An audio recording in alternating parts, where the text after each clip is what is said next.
Good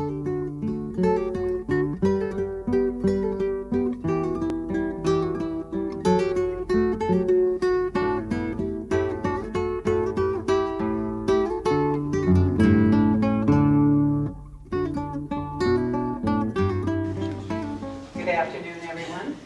Give me a second here to move from Charlene to me.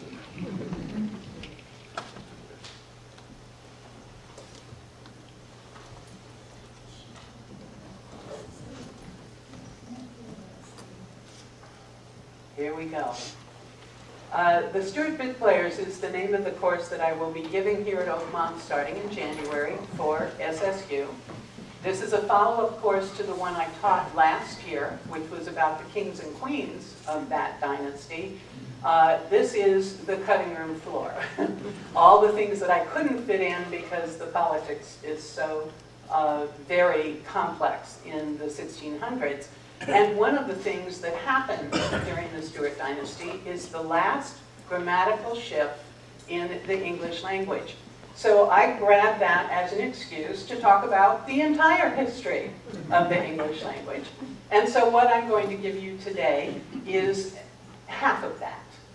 Other things that I will be talking about, the scientific revolution, what it was like to live then, what the medicine was like, what the art was like, and then of course, theater. I mean, when you begin the century with Shakespeare, you have to talk about theater. So that is what the Stewart Bit Players is going to be about.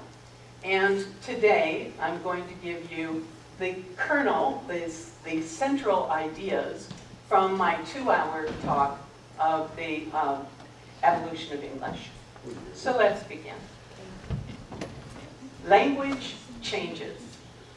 Every language, in every location around the world, in every time period, is always undergoing change.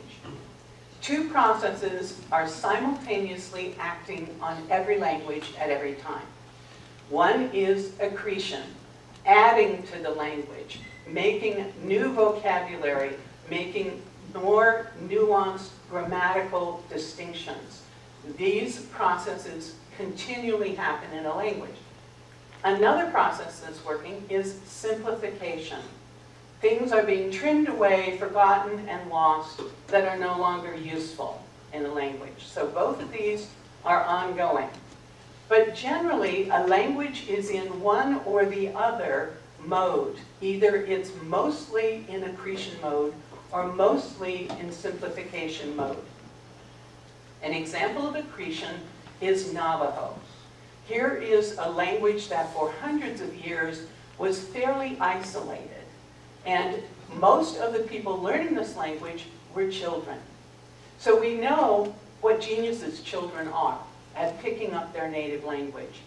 From the beginning to the age of about 7, children are acquiring one or more languages in the area of the brain known as Broca's area, which is just above your left ear. And that will continue to process that language throughout your lifetime. But that is a short developmental phase. And beyond the age of 7, any language that you try to acquire is no longer handled by Broca's area. It's the brain around Broca's area that's trying to learn. And it is not as talented at picking up a language. Those of you who have struggled as an adult learner understand this. So, an accretion mode language is an isolated language where children are the ones learning the language. They master it. By the age of 5, 6, 7, they know every sound, every grammatical nuance. They have it completely mastered. They will continue to add vocabulary as they get older, but they've got the essence of the language down pat. Anything they learn beyond that is now going to give them the same difficulty it would give us today. An accretion mode language, therefore, is isolated, children learners, and it has a slow process of adding. As those children get to be teens, of course, they have to have their own vocabulary. They have to distinguish themselves from their parents. So the language continues to change, but it changes slowly. and it gets more complicated. We took advantage of that with Navajo in World War II, when we had native Navajo speakers come up with the code that was our code that we used in the Pacific Theater that the Japanese never broke, because their language is so complex and so different. So that's an accretion mode language. Simplification takes over as a process impacting a language when one language group comes in contact with another. And this can happen because you have trade, or you have immigration, or outright conquest. So now you suddenly have adult speakers of two different languages who have to figure out how to communicate with each other. They're trying to learn a language as adults. So they're never going to master that new language the way children do. They simplify the language they're trying to learn. And if there are enough people that are trying to learn this new language, the complete language can be permanently simplified.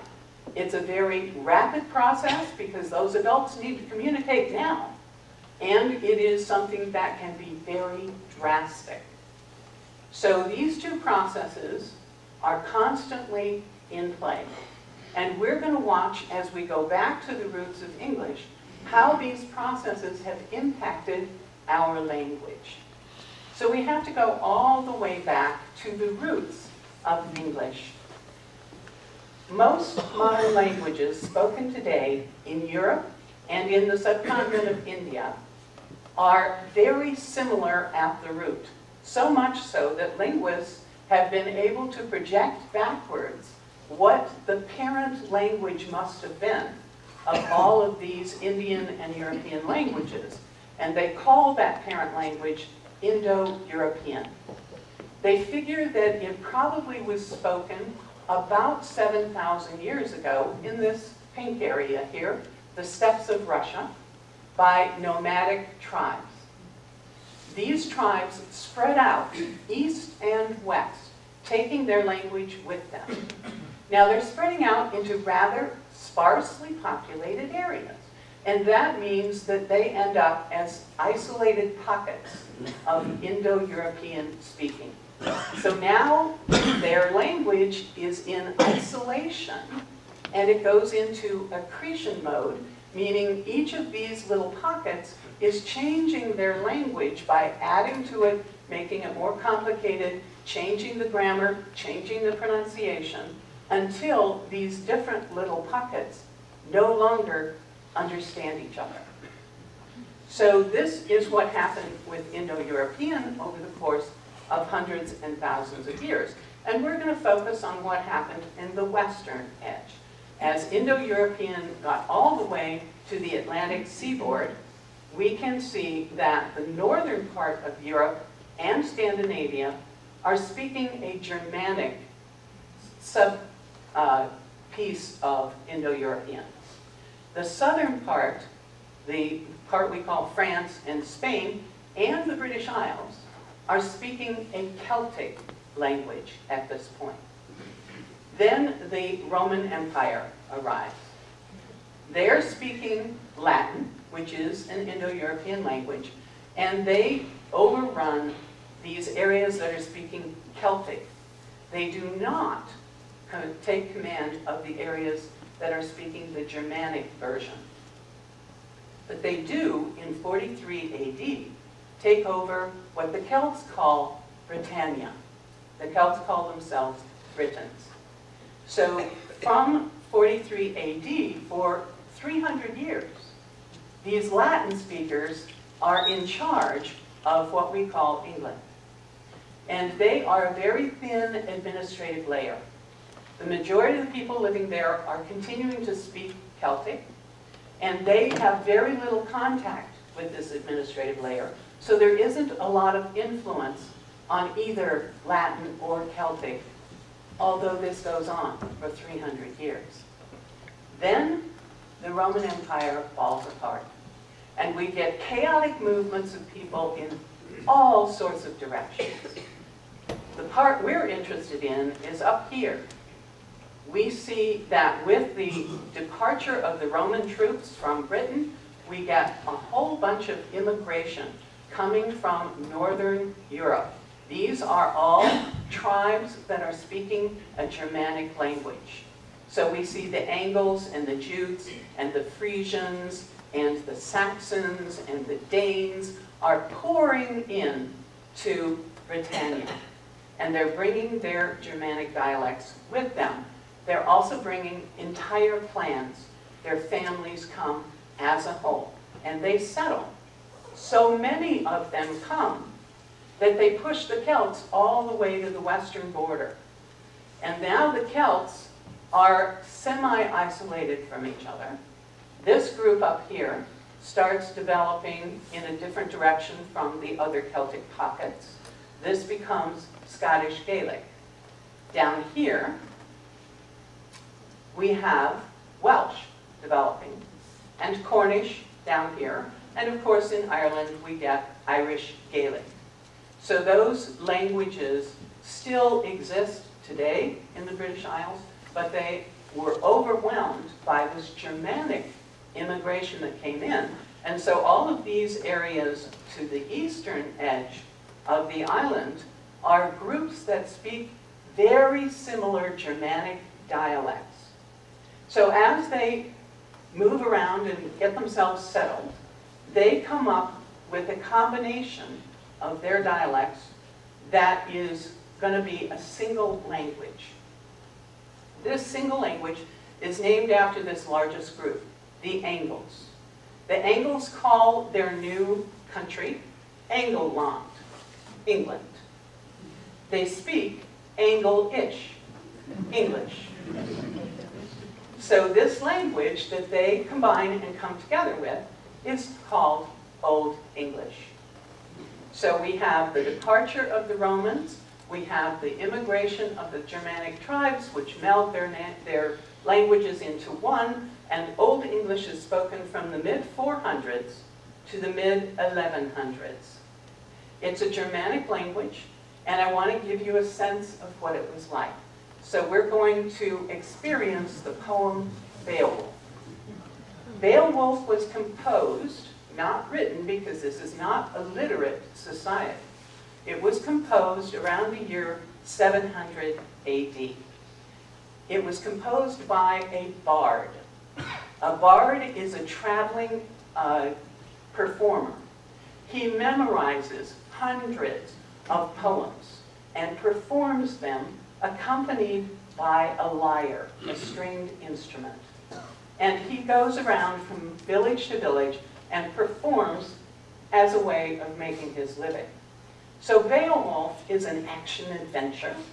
It's about 3,000 lines long, so we're not giving you the whole poem today.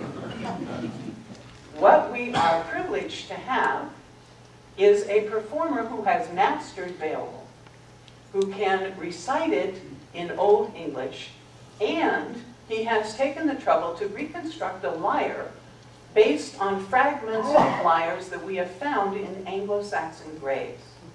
He's had to kind of invent the stringing, he's had to invent the tuning, invent how you play this, but this is his best approximation of what it would have been like to sit in a mead hall, which is a giant community center, single-room building that can hold most of the village, and recite this exciting poem. The story of Beowulf is written or composed in Old English, but it is set in Denmark. There is a king in Denmark who has a big problem. Every night, his mead hall is attacked by a monster named Grendel. And Grendel breaks in and eats the warriors. Big problem. Now, the warriors normally could take care of this themselves, but Grendel is magical. He cannot be hurt by weapons. So this kingdom is just really undergoing constant predation. So a hero named Beowulf hears of this problem, and he comes to the king and he offers his services. I and my band of kin warriors will rid you of Grendel the monster. So the portion of the poem that we're going to hear is from the time that the king and his warriors leave the mead hall. Beowulf and his warriors settle down and go to sleep and wait in ambush for Grendel to come. So let's hear Benjamin Bagby recite this exciting section of the poem. And just so you know, you can tell from the illustration here, Beowulf reaches up and grabs the hand of Grendel.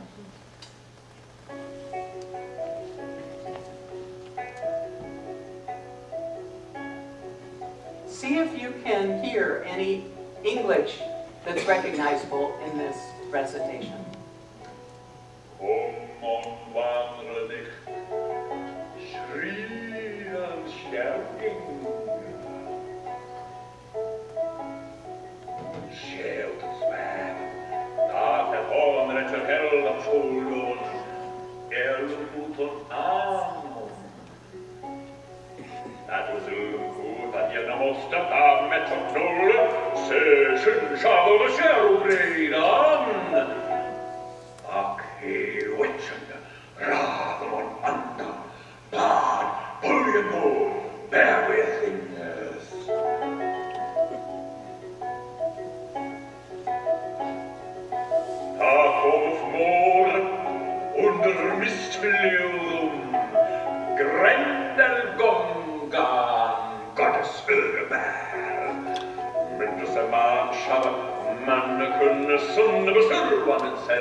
c'est maledetto che soir, oui, Dio, oui, non, non, non, ouais, ça va faire, non, c'est trop, oui, that was you concede to him from the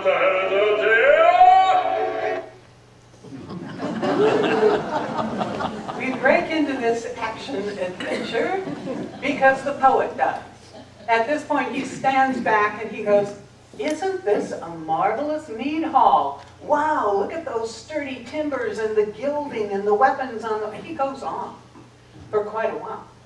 So this is a good point to interrupt. The rest of the battle is a tug of war between Grendel and Beowulf until Beowulf rips the arm off of Grendel at the shoulder. Grendel goes screaming into the night and dies. Beowulf, big hero. The poem goes on for 2,000 more lines. His next challenge is even worse. He must conquer Grendel's mother. So, I hope this gives you a sense of what it might have been like to sit around the hearth in a mead hall and listen to one of the most exciting adventures of your culture spoken in Old English. Now, believe it or not, he's giving this particular performance in Sweden, and the Swedes are sitting there going, They don't have subtitles. Yeah. They are understanding most of what he is saying. Yes. Because it's a Germanic language, and it hasn't changed in Sweden as much as it has changed in England. So we're just like clueless without those subtitles, But if you come to the Ollie course, I will prove that out of the first 15 words in this poem, 10 of them are words we use every day. They're just pronounced differently. So, we don't speak Old English today. Something must have happened. It began in 789. The Vikings began pouring out of the north, attacking all of the margins of the British Isles and the coast of Europe. And they would come and do their pillaging and looting for the summer and go back home for the winter. The next summer, they come back again. After 10 years or so of this, some very bright Viking lads decided that winters in England were probably milder than winters back home. And so they decided to stay year-round and to settle. So now we have a vast number, something like 250,000 of these men settling in Old English-speaking England. And these red areas are where they settled. There is not quite 1 million population speaking Old English that they are coming with. Now this migration, if you want to call it that, is not like the migration of the Angles and the Saxons and the Jutes who brought their entire tribes with them. These are just the men. They leave their families behind. So they're going to want to fit in right away. They want to woo themselves a wife. They want to raise children. They want to be involved in the community of majority Old English speakers. But they speak Old Norse. Old Norse is Germanic. It's very similar to Old English. Both languages are what we call inflected languages. That means that the pieces of the language that tell you the grammatical use of that word, who's doing what action to whom, are tacked on as little suffixes at the ends of words. So Old English has the word that we call stone, they pronounced it stan, and it has all these different suffixes to it. E, es, a, as, um, and you have to know when is the appropriate time to use which ending. Old Norse has the word stone as stein. Not that different, but their endings are all different from the English endings. And so here are adult learners trying to grasp all these different ways of saying stone. It's beyond them. So they just don't do it. They just drop it. And by the time they're done with English, instead of all these versions of stone, we have 3. Stone, stone in the plural with an S on it, and stone with an apostrophe S as a possessive. That's all we have to worry about. Thank you, Vikings. So they cause a drastic simplification of this language because there's so many of them, and they're all adult learners. So Old English now is gone, except for a few fossils. Even the Vikings were able to master some really common words, such as mouse, and its plural, mice. Now, today, we just add an S, but back in Old English, they would change the sound of the vowel in the middle of the word, mouse, mice, goose, geese, man, men, woman, women. That was a way of forming plurals. And because these words are so common, the Norsemen were able to grasp that, and they remained in the language. So when your little toddler comes up and says, "Mommy, Mommy, I saw 2 mouses," and you say, "Dear, it isn't mouses, it's mice." Huh? Why? I don't know, it just is. You're teaching them Old English. So we don't even speak the simplified version of Old English. So something must have happened. And this time, it's another invasion. These are the Normans coming from France to invade and conquer England in 1066. Norman is a shortened version of Norsemen. Normandy was settled by Vikings about the same time England was settled by Vikings. So for 200 years, Norsemen have been speaking Old French. They now come as Normans and conquer this simplified Old English speaking population. Now we have Anglo-Saxons speaking simplified Old English, and there are about 2.25 million of them. And only 10,000 Normans come. So again, we have that very thin administrative layer at the top of English. Most of the people are speaking this simplified Old English. So French at the top, spoken in the courts, in Parliament, in the king's quarters. That is the language that is official. All of the records of the country are kept in Latin, which is still there because it was Christianized before the Romans left. And so the church is still using Latin. So as far as official records are concerned, English pretty much disappears for 200 or 300 years. Because nobody on the peasant level is writing anything down.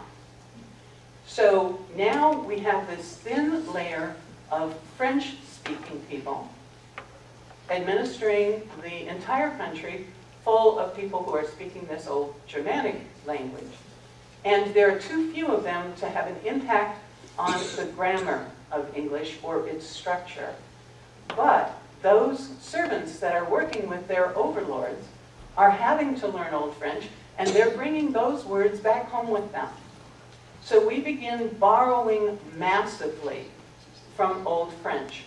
We get some 10,000 Old French words into our language. They don't displace the Anglo-Saxon, they don't displace the Old English, they come in alongside. And because you've got the Anglo-Saxon servant living in a house and the Norman overlord living in a mansion, those words come in side by side, and they're still with us today, and they still have that class distinction. Which would you rather live in, a house or a mansion? The Anglo-Saxon servant is raising a pig, he eats pig, but when he serves it to the Norman overlord, it's pork. So these other words, veal, beef, mutton, are a little classier than what you have in barnyard. So we have a fossil from this era that is the class system still in our language. Because we have French at the top, we have Latin in the churches and the church courts, and in official records, and most of the people still speak this Old English. We have a trilingual England, and we have a very rich, nuanced vocabulary. From the French, we can use the word royal. From the Latin, we can use the word regal. From Old English, we can say kingly. And you get a slightly different sense, whichever word you choose to use. So Old English is impacted by the Vikings to cause simpler grammar, and impacted by the Normans to add a massive new vocabulary. And those changes are so big that we now call the language Middle English. And it's spoken from the mid-1100s to the mid-1400s. And of course, this is going to be exemplified by Chaucer. Chaucer started writing in the mid-1300s, died in 1400. His most famous work is the Canterbury Tales. And we're going to hear an actor read these lines. Now, we can read these lines. This is, with my glasses, we can read these lines. A knight there was, and that a worthy man, that from the time that he first began to ride out, he loved chivalry. Chivalry is a French word. This is fairly straightforward, spelled a little strangely, but we can read it. And it's Middle English. This is what Chaucer wrote. But if we heard Chaucer say this, it's a whole different story. Because Chaucer is still using Old English pronunciation. So I'm going to have an actor read this, and you can follow along fairly easily as far as the text goes. Then I'm going to let him continue beyond the text and see if you have tuned your ear enough to Middle English that you can understand what he's saying without words to help you. I'll give you a hint. He's giving you a list of battles that this knight has fought in.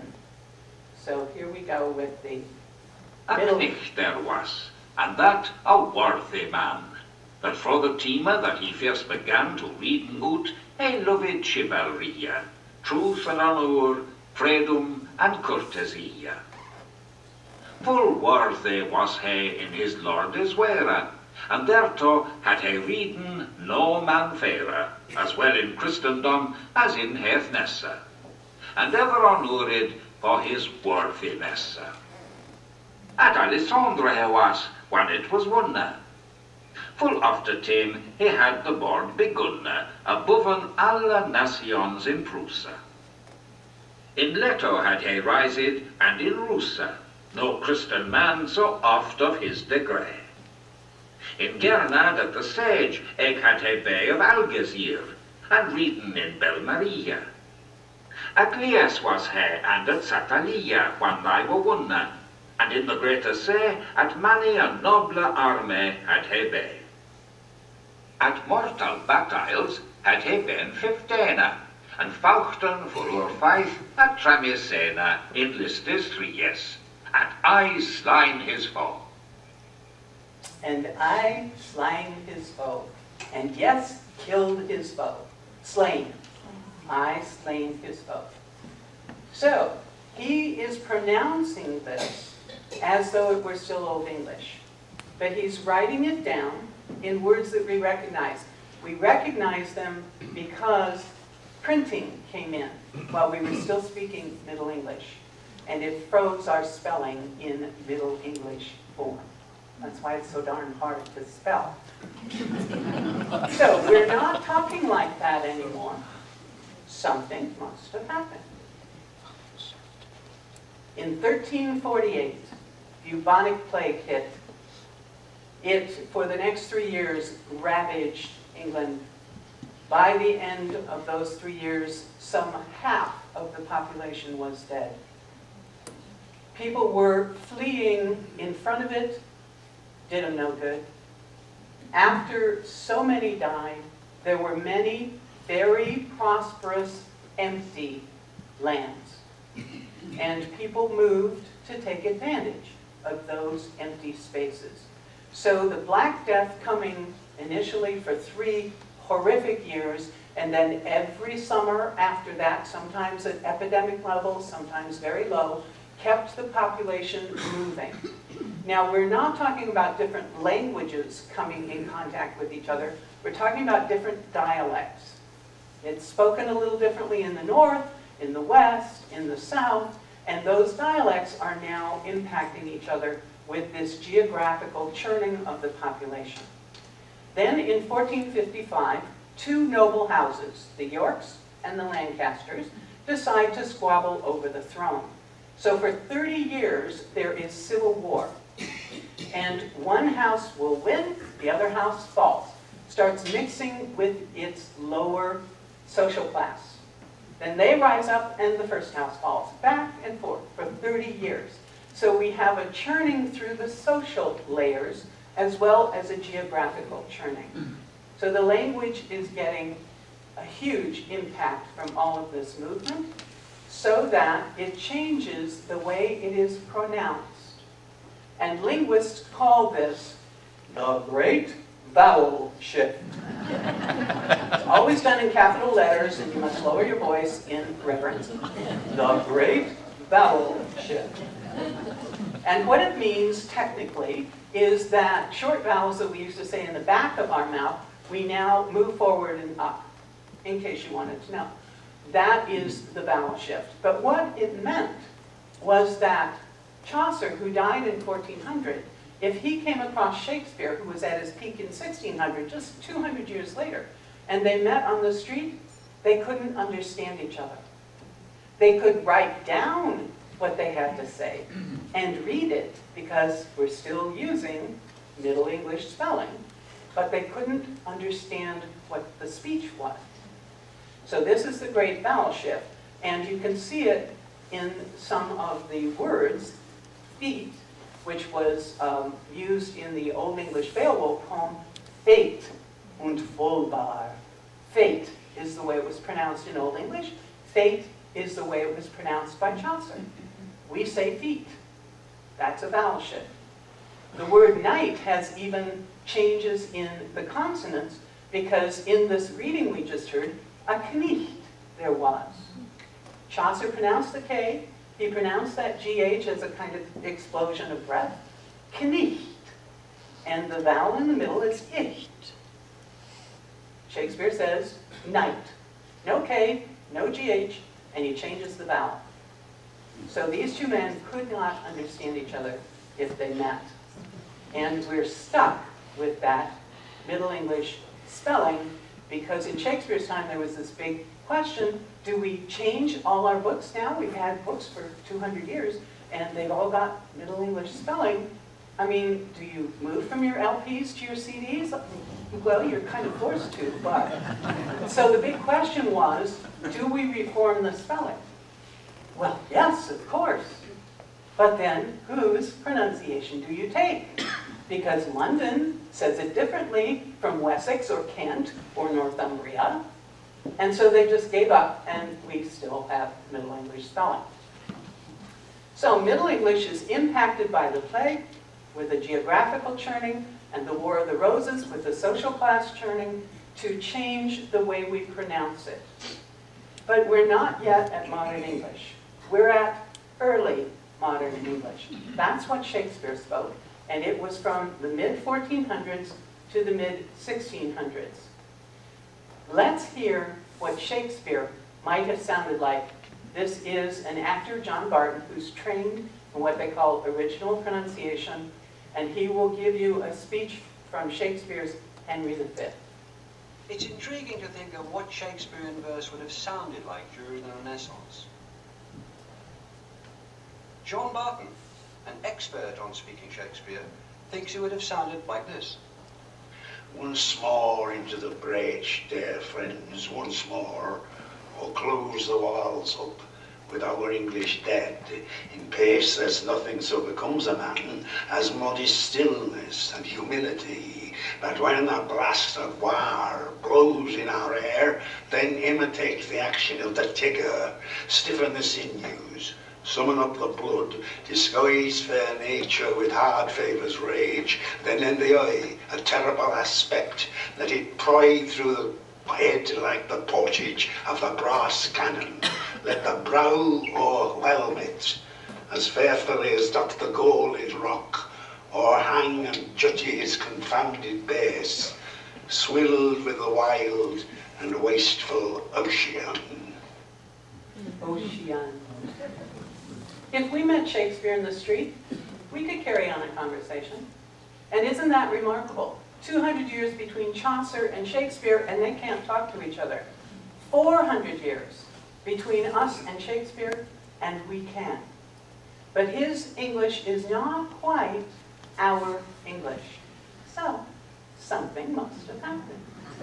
Yes, we can say that it's true. Something must have happened. All right, and in this case, it is civil war. In 1642, King Charles I declared war on his own parliament. And this war went on until 1648. Very long, very bloody. Both Parliament and the King raised forces from all over England and mixed them together in huge armies. Then these armies tramped all over England. So once again, we get a big mixing of dialects. This time, we get a simplification of grammar. We lose the third person verb form that ends in ETH, such as he goeth or she giveth. Shakespeare uses those forms, we don't. He also uses the modern forms that we use. We also lose the second person familiar, thou, thee, thy, and thine, and its accompanying verb form that ends in EST, thou goest, thou dost. That disappears from everyday speech. It's still sort of part of our language because we have kept the King James Bible, which is written in early modern English, and we have Shakespeare. So we understand those forms, but we don't use them. By the end of the Civil War, this final simplification in English grammar is complete. And for 400 years, the language is remarkably stable. But other forces are at work. In this same century, we have the first massive globalization. The English, among other peoples, are spreading out over the entire globe. They are planting colonies here in America in the 1600s, and they get a foothold in India. They're trading in the West Indies and in the East Indies, and they are dropping off little pockets of English-speaking peoples to live permanently in these places all over the globe. Well, we now know what happens when you have isolated pockets of a language. It continues to change, and it changes differently than the changes that are happening in the other pockets. So we now have American English, Canadian English, Jamaican English, English spoken in India. If you've ever had a technical phone call, you know it's not our English. So these are accretion mode pockets of English that are changing the language, the same thing that happened to Indo-European 7,000 years ago. So eventually, these will be mutually unintelligible unless something stops that. And early modern English is now impacted by the Civil War, causing simplification in grammar, and globalization causing this local accretion, changes that are diverging from each other, plus we're pulling in vocabulary from all over the world. So we're increasing the complexity of our vocabulary as well. Luckily for us, there are stabilizing forces. We are a global world. We are a global society. We have international news. Someone who puts out news to all the English-speaking pockets is going to want to have a standardized version of English that they can depend on being understood in all of those places. International business does the same thing. You want to be able to take a meeting in Japan or in India or in Tibet and be able to understand each other. The international culture also is a stabilizing influence. We're sending out movies, TV programs, books, and music. we're getting them back. We get Bollywood movies from India. We get a huge film industry output from Australia, and of course their music and books as well. So we have this opportunity to keep English mutually intelligible, but it is changing in all of these different areas. So let's recap where we've been. We begin with a mashup of old Germanic dialects which create Old English. This is the language of Beowulf, and it is spoken from the mid-400s to the mid-1100s, and then it is impacted by the invasion and immigration of the Vikings, who drastically simplify its grammar. And then here come the Norsemen, the French Vikings, and they add French to our vocabulary. These two impacts create Middle English, which is what Chaucer spoke. And that is spoken from the mid-1400s to the mid-1100s to the mid-1400s, and it is impacted by the plague, moving people geographically, and the War of the Roses, moving people through social status, and that gives us the battleship. Then we have Shakespeare speaking early modern English, and his English is impacted by the English Civil War, which then changes our grammar for its last time with another simplification, getting rid of those two verb forms, and thee, thou, thy, and thine. Then globalization is now spreading English all over the globe, where it is changing locally, and we hope keeping in touch with everybody else so that we can continue to understand each other.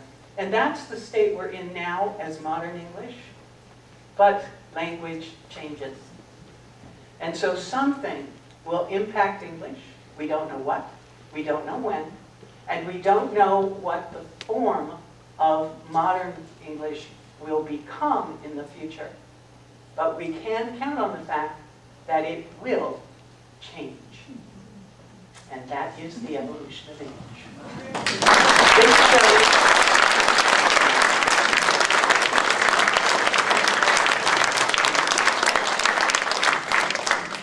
I want to remind you when we go to question and answer to wait for the microphone, and if you'll hold it on the horizontal so we can record you for all time, your questions. And thank you. I just wanted to throw in, I watched movies on my last movie just the other night. I watched a movie on Turner Classic Movies the other evening, My Fair Lady. And there's no question that dialect was entirely different. And Rex Harrison obviously made the attempt, and successfully, to change the goddess night, flower vendor, and to make her sound like a countess, which he alleged he could do. So, and he could recognize the dialect and what part of England she'd be from. And just as we can say, you're a Southerner, you're a New York, definitely a New York. So the question? I just was pointing out that things aren't changing. It's the only thing that I can sense that things change were that performers like the Beatles certainly can change things. Sure. When the Beatles came in, we picked up Fab. We picked up, you know, their little versions of words. Yes, this idea that there are dialects constantly, there are always dialects. You want to experience a vowel shift? Go south of the Mason-Dixon line. Y'all hear it. It's spoken very differently down there. Those vowels are not what we use. Okay? I have read that human speech, not language, is only 50 to 75,000 years old because we have no fossil record of the larynx because it's not made of bone. Is that true? How old, well, what is the guess as when humans began to speak? could recognize and make words and so on. So do you have any thoughts? As you pointed out, we do not have any fossilized speech. We really don't have anything to carbon date. What we do have is what are called endocasts. They have brain cases. Frequently, the brain case survives in a fossil hominid, and they can sort of get an idea of the sections of the brain that are available at that point. And looking back for Broca's area, 50,000 is a conservative estimate. It's very possible that it goes back to 100,000 years to the beginning of modern humans, Homo sapiens sapiens, but we really don't know. The other thing that we look at in the fossils is the hyoid bone in the throat, which is part of what allows us to manipulate our sounds so variously. Chimps can speak, but they can't speak with the nuances that we can. But that bone doesn't fossilize very often. So we're kind of guessing that it's back at the beginning of modern humans. Don't really know. One of the difficulties that especially foreign students, but also American students have with the language is spelling. Do you see a modern move to change the spelling? Yes, we frequently have this motion made. All right, let's modernize our spelling. But we come back to the same dilemma that Shakespeare's time faced. Whose are you going to choose? Are you going to do BBC English? Are you going to do American? Are you going to do Australian? Heaven forbid, Indian? And we just fall back on the old, well, we have all these thousands of books that are written in Middle English spelling, and why learn it all over again? So we're kind of stuck. I think I'm next. Where are we? Back here. Thank you. Back here. I'd like you to comment on something that you said, which was in the middle of your talk, that the upper class of England spoke French. Now, my understanding was that that broke down during the plague, when the teachers of the kids were wiped out by the plague. And so they had to bring in Middle English speakers, and the kids picked up Middle English. And ever after, they all spoke Middle English and never French again. That makes sense to me as a theory. I have not come across that in my reading, but it does make sense. But there were many other factors by that point. 1348 is a long time after 1100, at 1066. And there were constant situations like nannies who were the Anglo-Saxons raising the children. By 1325, we have a poem, a man who says, some people know French because they live in the court. Some people know Latin because they've been trained to be priests. But everybody, old or young, understands the English tongue. So that's 1325, which is just before 1348. So everybody is speaking it, but the prestige language is still French. There's another factor that comes in at that point, which is we are now in 100 years war with France at that time, and it's not quite so cool to be speaking the language of the enemy. So Henry V, who in Agincourt, earns himself the right to be the future king of France, decides that he is going to change that upper level from French to officially being English. So by 1365, Henry V says, we're speaking English here. It's no more French. And the law courts and parliament and everything shifts over.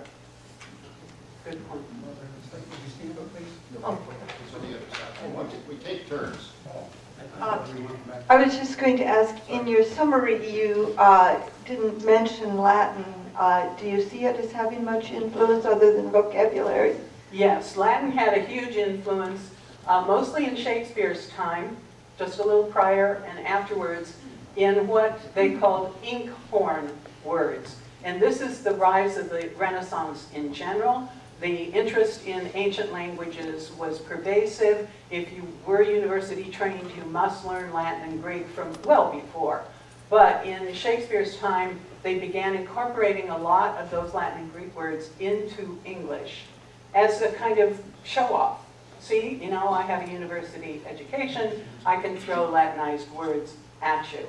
So it also influenced our grammar in that a lot of these silly rules that we have, like don't end your sentence in a preposition, that's a Latin rule. And snooty people said, well, we have to follow Latin grammar. No, we don't.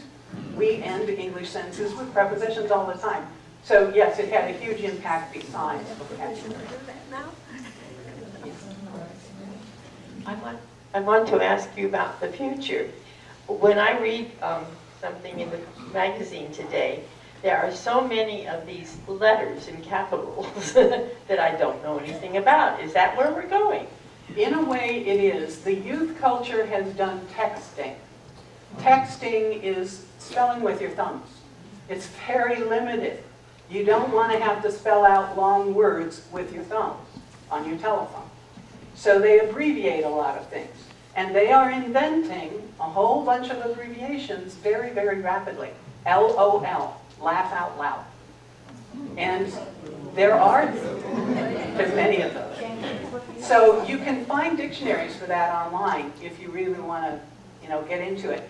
A major linguist named David Crystal has said, don't worry, texting is not going to ruin English. It will still be separated into its own little world because those kids know that if they bring texting spelling into their university exam, they're going to flunk. So they are sensitive to the context that they're using it in, but it is beginning to permeate, and it is one of the changes, and it may bring us to some spelling changes in the future because they are drastically simplifying how you spell things as well. How do we know how Chaucer spoke and Shakespeare spoke? Very good question, and if you come to my lecture, you'll get a discussion from David Crystal as to how they do it. One thing is they have writings from people of the period who are describing the sounds, because there are always multiple ways of saying things, and so they will describe, like Ben Jonson will say, we do pronounce the R. So they also are looking at internal rhymes, things that wind and mind don't rhyme for us, did for them. That gives us clues as well. And so they can sort of painstakingly piece this together all the way back to Old English, because we don't have any of that sitting around either. But these are educated guesses.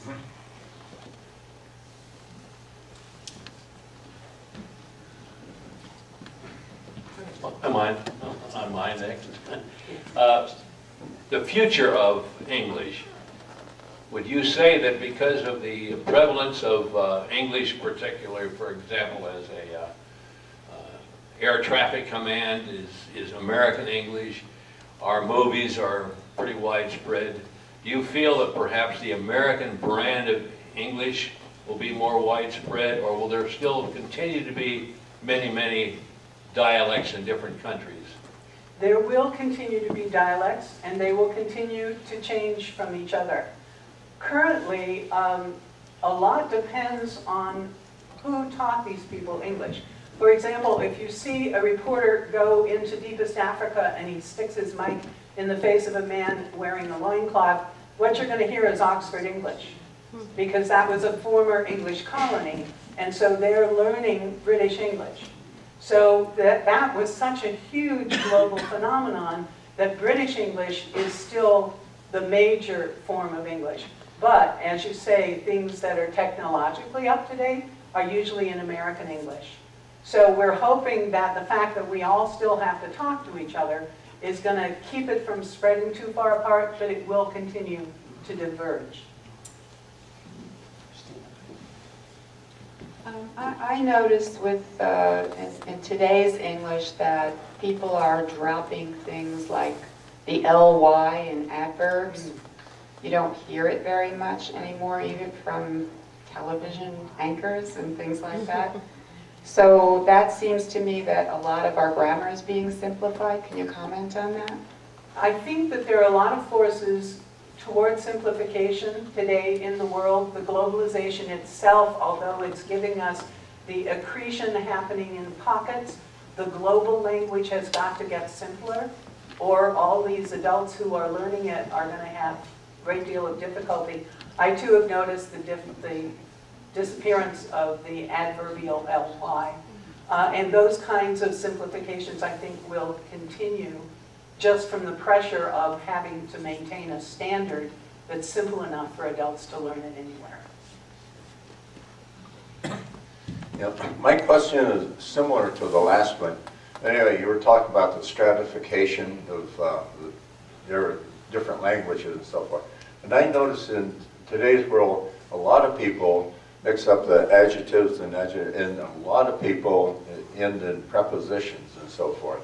Is that, I mean, even though they're educated, and my son got A's in Latin in college, but he spoke terrible English. I mean, how do you figure all this? Because he had somebody standing over him saying, "You will do your Latin correctly." And apparently you weren't standing over him saying, "You will do your English correctly," which my grandmother did to me. My grandmother was upholding the standards for me. He's understood by his peers, I'm sure. And for most young people, that's what they care about. Until they get enough into the business world and begin to have to deal with the standards at business level, they're fairly careless. And you just hope that they're smart enough to pick it up when it matters. Thank you. One thing that really bugs me is the use of functionality. The word? The word, when function is just perfectly fine. You take any term, any use of the word functionality, and I haven't found an example yet where function doesn't work just as well. Right, go ahead. Now, is this a class issue? It's now pervading society, but it started off within the computer geekdom. Any particular isolated group is going to come up with its own usage of the language. Sports, for example, if you aren't tuned into a particular sport for a few years and you come back, you're going to go, what are they talking about? It continues to change. We all have our own little pet peeves. Mine is on the ground. Boots on the ground. You don't have to say we're on the ground in Iraq. We're in Iraq. We are on the ground.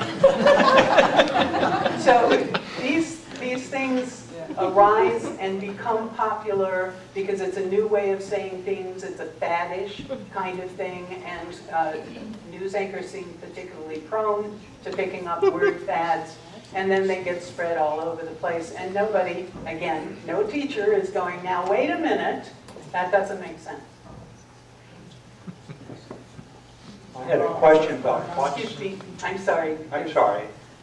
A question about what's going on in academia. In the olden days, to get a PhD in science, you had to pass a test in French and in German.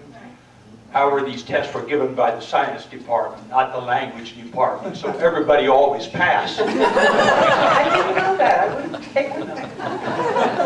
Two questions. Why aren't we studying Russian or Japanese, or are these requirements at all still extended in academia, advanced diplomas and degrees?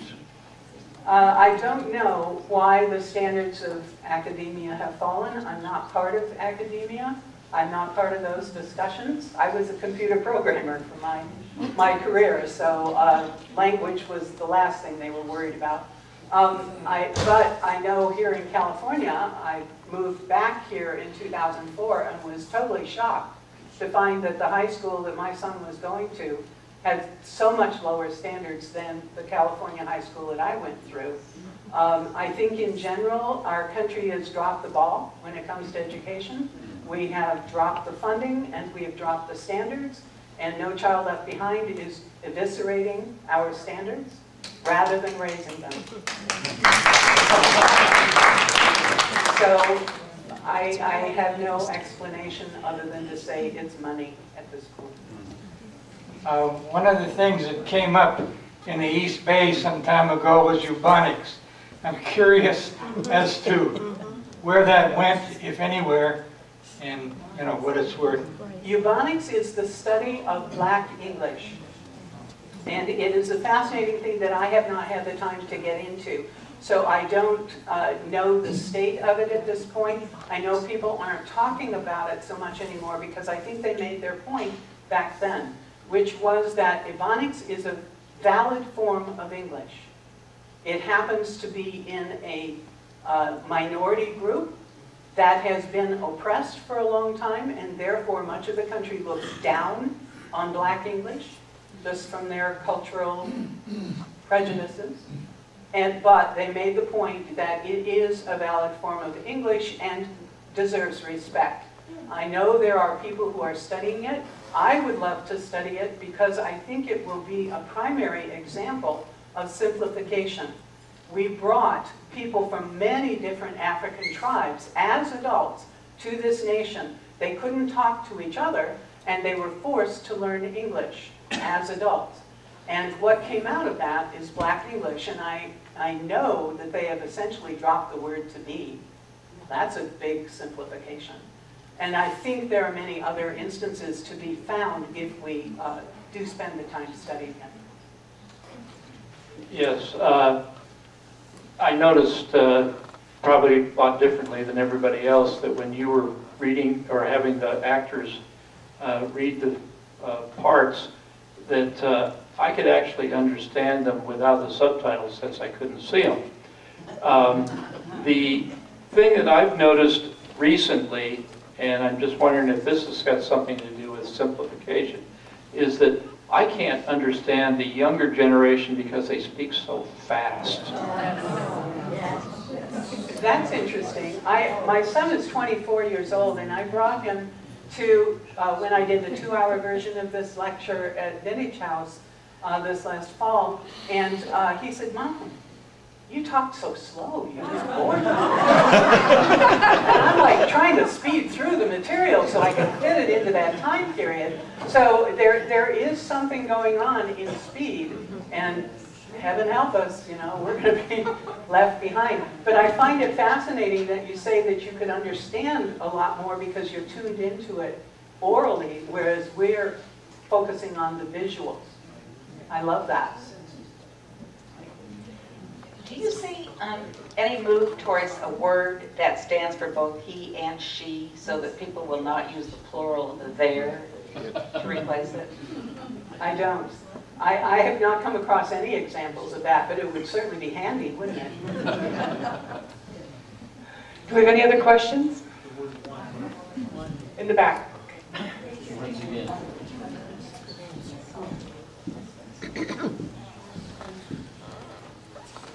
There was a comment earlier about the loss of language in academia.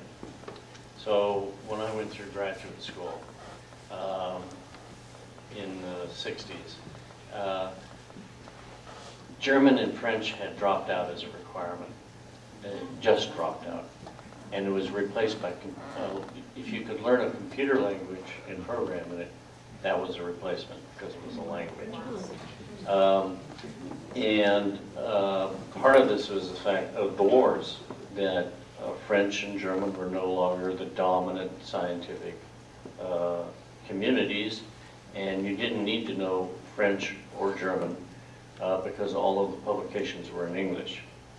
So that's when that transition occurred, but then the next transition occurred when it became irrelevant to learn a programming language because you just bought it off the shelf or something like that. That's my take on it. Yeah. No, wait a minute. It's not irrelevant to learn those programming languages. I made a living out of it. Yeah, the political scene is always going to affect what the relevant languages are. You had better have your grandchildren studying Mandarin right now. That's what you need to know. Not Russian, not German, not any of those. Those are easy to pick up compared to Mandarin. Yes, the English obviously appears to be the predominant language of the world. However, much to the French dismay, if that is true. But the French have a French language police, and they do have pockets of language in Canada and some of the Caribbean islands. Can you speak to the French future? Will it be kept because of the language police in the French government? The French do have language police, so do the Italians, and they have been pretty much as ineffective as our grammarians. They constantly bemoan the state of French in Montreal. It's getting away from them. They can't stop it. In fact, Samuel Johnson, the one who wrote the first major English dictionary in 1755, says in his preface, I for a while honored myself with the notion that I could fix our language, not meaning make it, repair it, but stop it from change. And he said, what you are asking me to do is stop the world from folly and affectation. You can't stop it. Thank you, Charlene, for such a great presentation today. Charlene will be appearing here.